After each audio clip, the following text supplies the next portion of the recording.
तो लीला घोड़े को आई गुस्सा और गुस्से में लीला घोड़ा क्या करने लगा। अरे बहुत से रस्सा खोलो है लीला घोड़ा ने, अरे बहुत से रस्सा खोलो है लीला घोड़ा ने।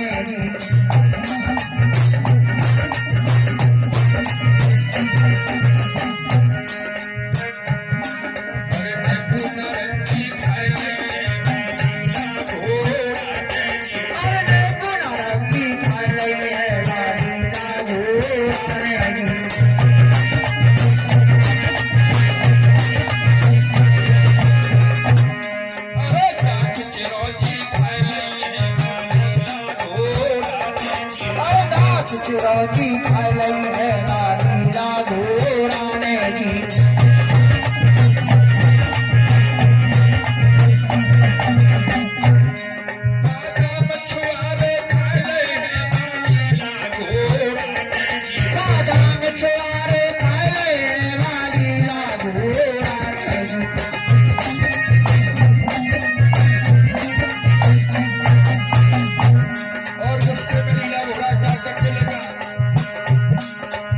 कछ तोड़े मरोड़ी लीला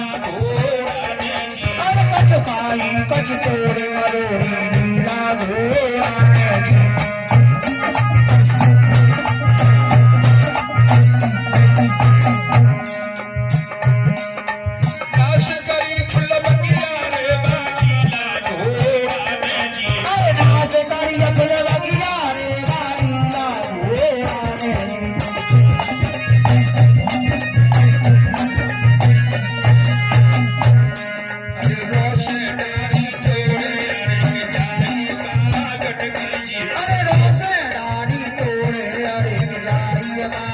ने जी।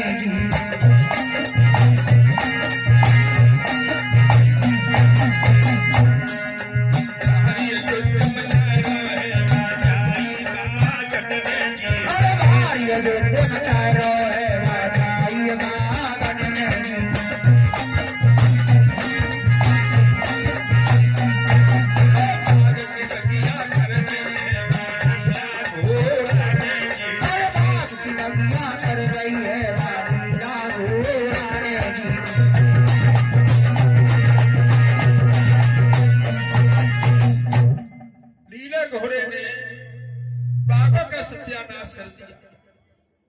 लीला घोड़ा फल उठा जाए, वृक्ष खाते जाए, फेंकत जाए, खाए तो कम लेकिन बिगाड़े ज्यादा।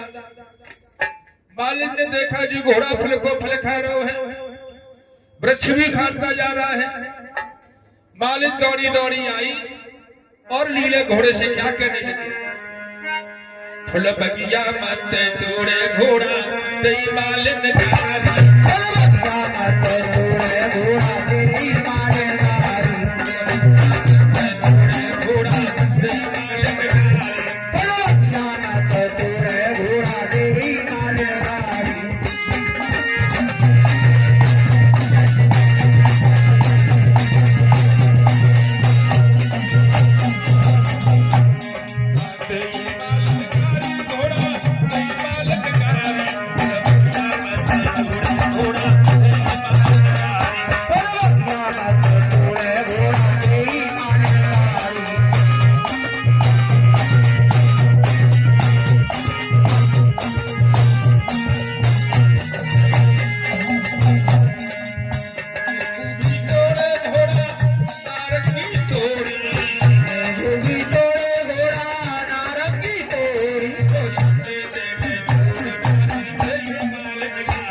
कहने लगी, अरे रे घोड़ा, तूने बाघों का सत्यानाश कर दिया। राजकुमारी सीरियल को पता चला, तुझमें माल लगवाएगी, क्योंकि ये बाघ जनाना है और तूने सारे बाघों का सत्यानाश कर दिया। तो बाघों में नीला घोड़ा शांत हो जाता है। जहर वीर महाराज बगले में फूलों की सरिया पर सो रहे हैं। इधर क्या हुआ, श्रावण मास का महीना लग जाता है और श्रावण मास के महीने में राजकुमारी सीरियल हरियाली तीज मनाने की तैयारी करती है और ताल सागर पर आने की तैयारी करती है। तो राजकुमारी सीरियल अपने नगर में बुलौजा दिलवाती है। तो नगर में बुलौजा कैसे दिलवाएंगी, ये ध्यान देना।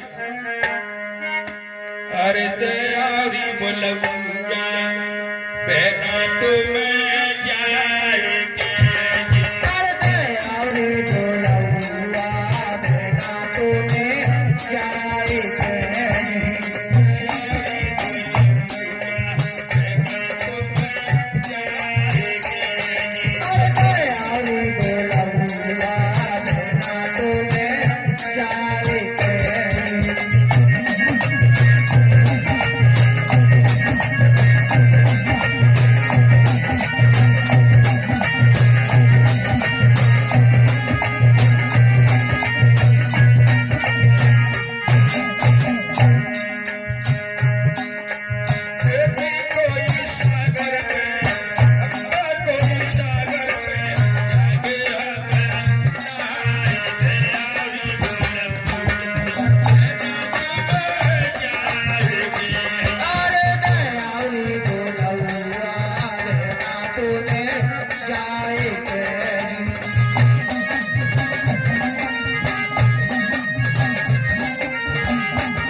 अपनी नान द्वारा नगर में बुलौजा दिलवाती थी।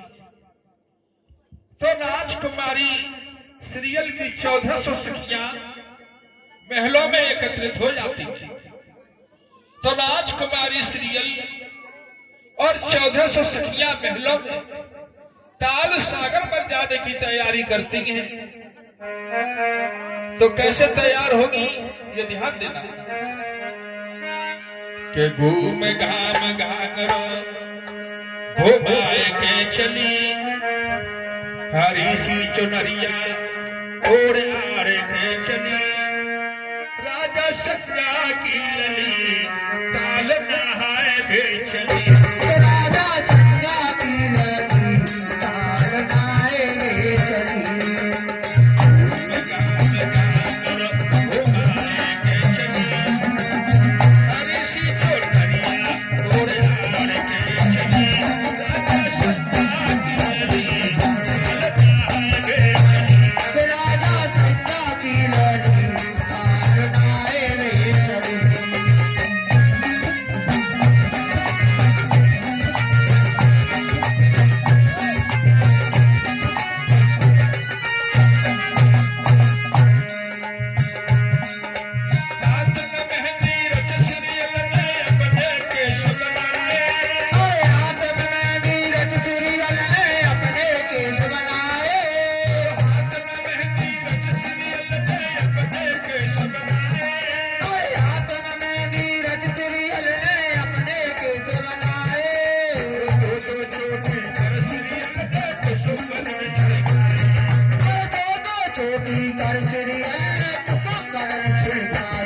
हैं।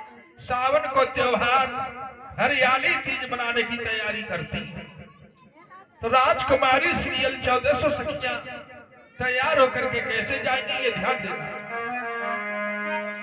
अरे सीरियल कर अपनो श्रृंगार, ताल को चलवैला गुरिया। सीरियल कर अपनो श्रृंगार, ताल को चलवैला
महलों में ताल सागर पर जाने की तैयारी करती हैं। सावन को त्योहार हरियाली तीज मनाने की तैयारी करती हैं।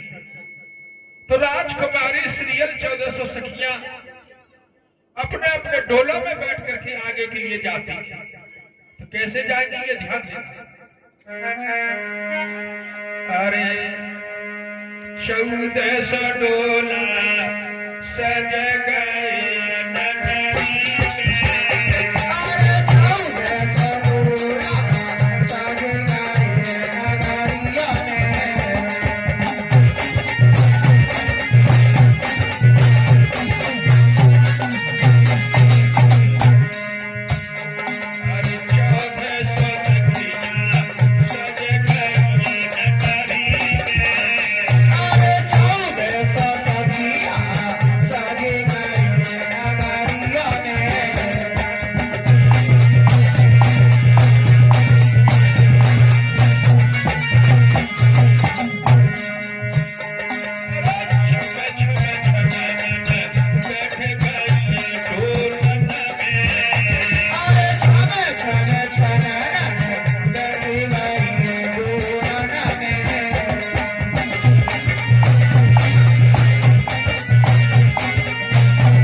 और 1400 सखियां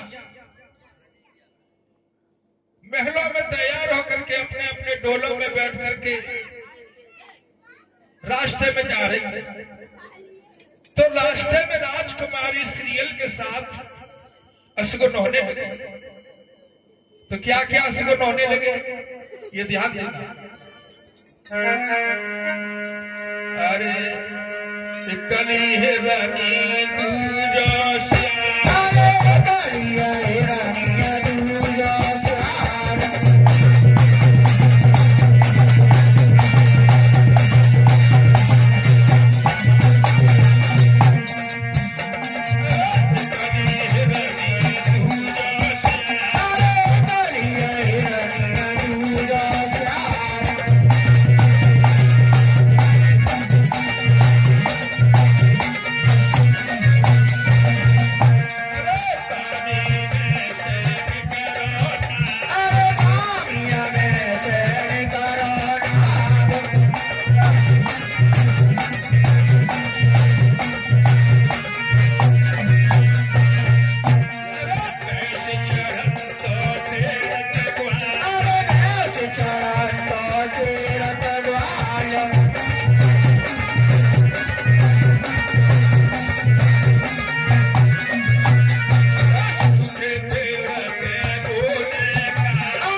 अपने अपने डोलों में बैठ करके रास्ते में जा रही है।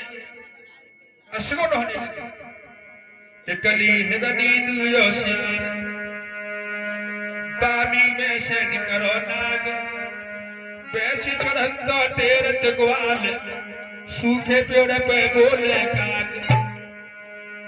जब इतने असगुन हुए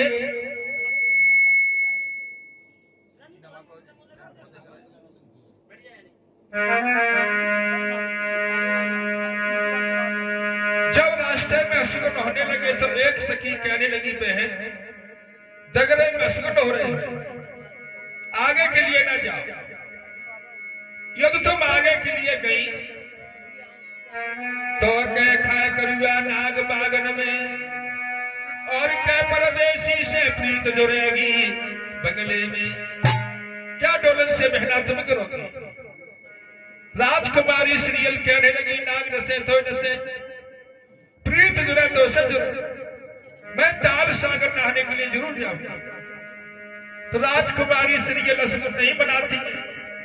तो एक सखी क्या कहने लगी, आज तालों से बच के चलो री सखी, आज तालों से बच के चलो री सखी, मेरी प्यारी सखी सुन सीरियल सखी।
हम स्नान करने के लिए ताल सागर पर जरूर जाऊंगा। तो राजकुमारी श्रीयल गुमान घमंड में आकर के असुर नहीं बनाती और अपनी 1400 सखियों के साथ ताल सागर के लिए जाती है। तो यहाँ पर कथा बाद में होगी, पहले भजन सुने। बोलिए जहर वीर महाराज की। आ जाओ गोरख बाबा, आ जाओ गोरख बाबा मेरे मकान में, तेरा डम डम डमरू बाजे सारे जहान में। आ जाओ गोरख बाबा, आ जाओ गोरख बाबा मेरे मकान में, तेरा डम डम डमरू बाजे सारे जहान में।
जगवाई